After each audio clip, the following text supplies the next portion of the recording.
new in school and UA in general, and that's just what we do when we're kicking it with you. So don't you wanna know something new? Say go you come kick it with us on Kicking It Live. Happy Friday, Bears, And happy National Jersey Day. Coming up, we look at the wrestler Zion Clark, our different bathroom locations, in an interview with Mr. Theotto. On Tuesday, November 2nd, Upper Arlington local elections took place. School board seats were won by Needy Santiani and Lou Sauter. Allison Rousseau won the U.S. House seat, and the 4 seats for City Council were grabbed by Brian Close, Yukimi Jeter, Kathy Adams, and Jim Lynch. Swaco is offering a political sign recycling collection on Saturday, November 6th from 8 to 11 a.m. at 4990 Olentangy River Road. After 2 local TV stations recently portrayed a narrow perspective on the new bathrooms at Upper Arlington High School, Jillian and PJ took a look at the different types of bathrooms available at UAHS and where they are located. One of the most controversial aspects of our new school has been the restrooms, and though the most frequent ones are these conjoined bathrooms, there are also many other options. To make sure everyone can feel comfortable using the school restrooms, we wanted to show all of the different types of bathrooms here at UAHS. I'm here at one of the 3 male-female combined bathrooms here on the first floor on the south side of the school. I'm here in the north end of the school in the Performing Arts hallway, and we have 2 all-gender bathrooms here with single stalls. So if you want to take a look inside, that's what you got.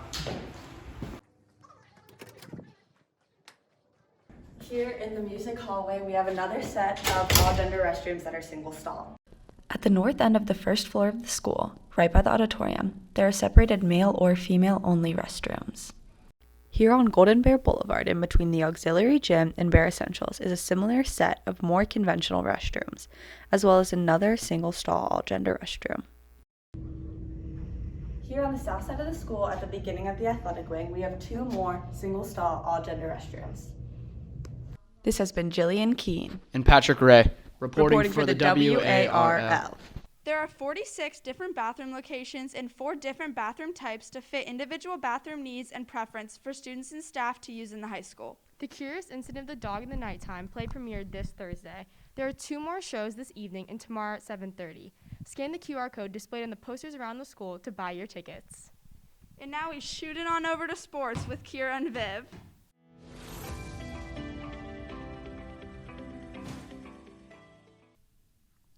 Welcome to sports. This past Sunday, both the boys and girls water polo teams won states. For the girls, this was their 3rd year in a row being state champs. They were led by Caroline Porterfield, who racked up 5 goals in the win to beat the Cincinnati Mavericks with a final score of 9-5. Porterfield was also named the Ohio Girls Player of the Year. The boys beat Toledo St. Francis de Sales 11-10 to bring home the hardware for the first time in 9 years. They were led by the WARL's very own PJ Ray, who scored 6 goals on Sunday and was named the Ohio State Player of the Year. Girls tennis finished 3rd in team states, and senior captain Megan Basil was named Division I All-Ohio and recently committed to the Ohio State University. Congratulations, Megan. The cross-country Bears will race in their state meet this Saturday at Fortress Obetz.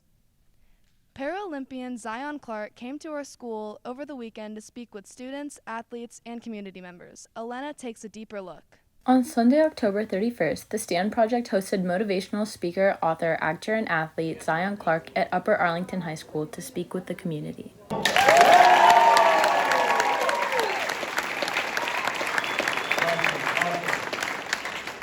He was born with no legs, but overcame all odds and became a wrestler and wheelchair racing champion. Hello, friends at Upper Arlington High School. Each one of you guys here are special. Even if you're having a bad day, if you feel like that you can't do it, don't think about what you can't do. Focus on the things that you can do. You have full control over what is ahead of you and your future. So I love you guys. I encourage you just to be inspired. Keep living each day. Keep rocking and rolling like the great kids I know you are. Peace out. Life is your oyster. Make it what you want. Because at the end of the day, it's all up here and you can decide what your future is going to be. Make the right decisions and the right choices and the world's yours. After his speech, Zion had a giveaway and signing for his new book, Zion Unmatched. So I'm looking, and all that he say that he is doing, I'm like, okay. So I'm going to get the book and I'm going to read it, but I am so intrigued. of what he's been able to accomplish. I think his message speaks volumes, and I love No Excuses. I envision this just being a motivational speech for just the whole community. So I work to bring him here and just for everybody to enjoy. And anybody that was not able to make it, it'll be on the Stand Project's website. This is Elena Fernandez reporting for the WARL. Our Golden Bear football team takes on Reynoldsburg tonight in the second round of the state tournament. The theme is black gold. Our winter sports teams begin practice this week. Games and meets will be in full force soon, with fall sports coming to an end. And now to our dog and Nora with live interview. We are here with Mr. Theotto and the class officers to talk about Power Hour next week. How is Power Hour going to look next week? Well, first of all, thanks for having us. We've had a lot of feedback regarding Power Hour since we had it that very first week of school. There's some positive things that students want to see and families want to see now that we're into the academic school year. But I want to have my students talk a little bit about what they like to see with it coming back. So I'm super excited Power is coming back because clubs and other student organizations can use that time to meet and collaborate. I'm really excited because having Power Hour means that there are going to be shorter lunch lines and everyone's going to be able to get food on time. I think it's going to be great having more office hours during the day. I'm really excited to meet with my teachers more often and just have that extra time to understand my work better. I am super excited and pumped to be able to meet with my friends since the lunch periods will not be split anymore. I'm going to retweet Nathan on this one. So, Mr. Theotto, what happens if it's going to go well, and what happens if it really doesn't? So I want if some of my students could talk about some tips on how to make it go well, and then I'll talk about what happens if it doesn't. Our first tip is definitely to plan ahead. We're really excited about this, but the best thing you can do is have an idea of what you're going to do before a Power Hour comes. Another tip is please clean up your food after you're done eating. It will really help the custodians. Another tip is just to move fast when you're transitioning between the different times. Thank you. So we're going to give this another shot. We're going to make some observations on Wednesday. It's about different habits, right? So we're trained to treat lunch a certain way. This is more than just lunch, as our students talked about. It's not just lunch. It's about socialization. It's about academic support. It's about meeting in clubs. And so we're going to take some observations on Wednesday. We'll collect some data, and we'll get back to maybe the next week, try a day or two, make some tweaks. If things go well, we'll scale it across the week, and the Thursday afternoon office hours will go away because we could potentially have them 4 days a week. So we're going to take it slow, but we're also going to take it seriously and give it a fair shot to work. Thank you, Mr. Theotto and class officers. And now we toss it to Claire and Elena with community news. Have leftover Halloween pumpkins? Fancyburg Park has special containers to compost them, open until December 3rd. Last year, more than 65,000 pounds of pumpkins were diverted from landfill. The Stand Project is holding its Street Smarts event next Tuesday from 6 to 8 p.m. in the Black Box Theater. They will be talking about information on drugs and alcohol and how to ensure that adolescents stay away from them. On Saturday, December 4th, Santa's coming to brunch at Amelito Marolo Barn. Register now at the City of Upper Arlington website. Now, Kendall Carty takes a look behind the scenes of the fall play. Upper Arlington has an amazing drama department, and while we're most known for our musicals, I decided to check out some of the other things that we put on this year. So I checked out this year's fall play, The Curious Incident of the Dog in the Nighttime, and some behind the scenes.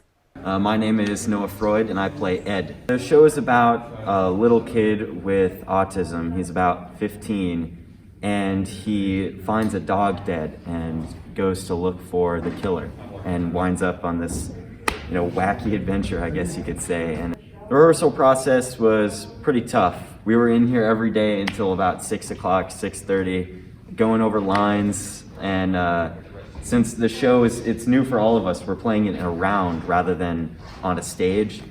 So we have to learn a lot of new techniques. It should be stated that this show is not intended for younger audiences, so viewer discretion should be advised. The actors will also be performing without masks, so please follow all COVID-19 protocol. If you want to get tickets, you can scan one of the many QR codes on the posters around the school, and tickets are $10. Performances will be on November 4th, 5th, and 6th at 7:30 in the new Black Box Theater. So, be there or be Square Bears. This is Kendall Karate, signing off for the WARL. There's showings today and tomorrow, so make sure to stop by and support the actors.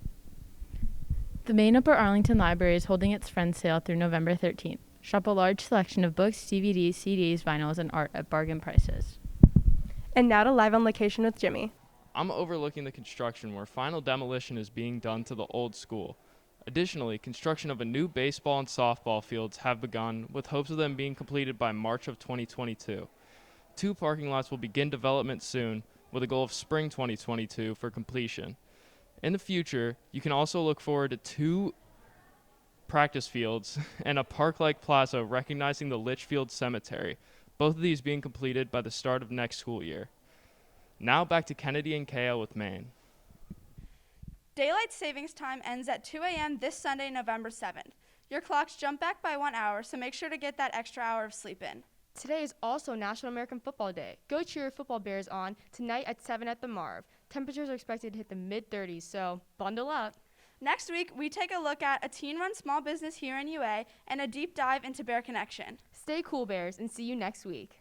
In UA in general.